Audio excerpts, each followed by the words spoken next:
کبھی آپ نے کسی سے سنا ہے کہ اس نے صرف ایک دعا مانگی تھی، رات کے سکون میں اور سب کچھ بدل گیا۔ آج کی کہانی ایک ایسی ہی لڑکی کی ہے جس کا رشتہ سالوں سے رکا ہوا تھا، مگر پھر اللہ سے اس کا رابطہ ہوا تہجد میں۔ السلام علیکم ورحمۃ اللہ وبرکاتہ۔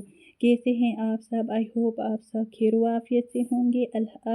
الحمدللہ میں بھی بالکل ٹھیک ٹھاک ہوں۔ میں آج آپ سب کے لیے بہت سی پیاری سی سٹوری لائی ہوں جس کے بعد آپ تہجد کے بنا نہیں رہ پائیں گے، تو پلیز میری ویڈیو کو پورا دیکھیے گا۔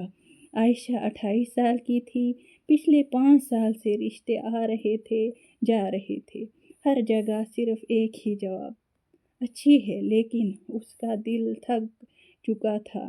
ہر دعا، ہر وظیفہ، ہر پیر سب کچھ کر چکی تھی۔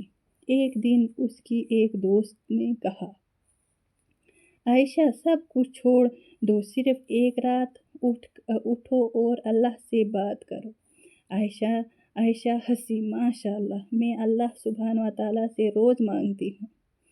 دوست بولی، لیکن رات کے سکون میں سب سو رہے ہوتے ہیں، صرف آپ اور اللہ ہو، اس وقت مانگنا کچھ اور ہی ہوتا ہے۔ عائشہ نے وضو کیا، رات کے 3 بج رہے تھے، پلکیں گیلی تھی، دل بھرا ہوا تھا۔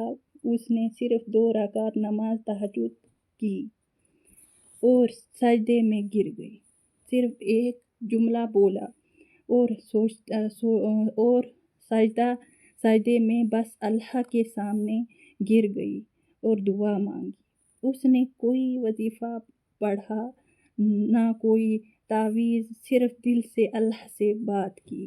اگلے دن اس کی پھوپھی کا فون آیا، ایک رشتہ آیا ہے، لڑکا نمازی ہے، تہجد بھی پڑھتا ہے، تم سے ملنا چاہتا ہے۔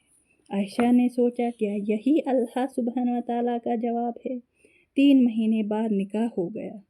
عائشہ ہر کسی سے کہتی ہے، میں نے سب کچھ کیا تھا، لیکن میرے اللہ مجھے اس وقت ملا جب میں نے سجدے میں مانگا۔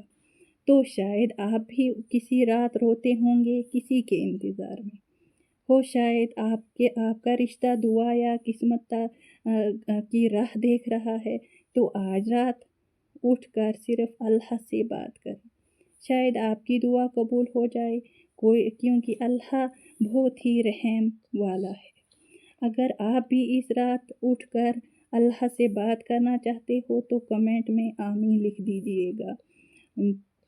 کیا پتہ آپ میں سے کس کی آمین دعا بن جائے۔ اس ویڈیو کو صدقہ جاری طور پر ضرور شیئر کیجیے، اور اگر آپ کو نہیں کسی اور کو اس کی ضرورت ہو، میرے چینل کو سبسکرائب بھی ضرور کیجیے گا۔ جزاک اللہ خیرا کثیرا۔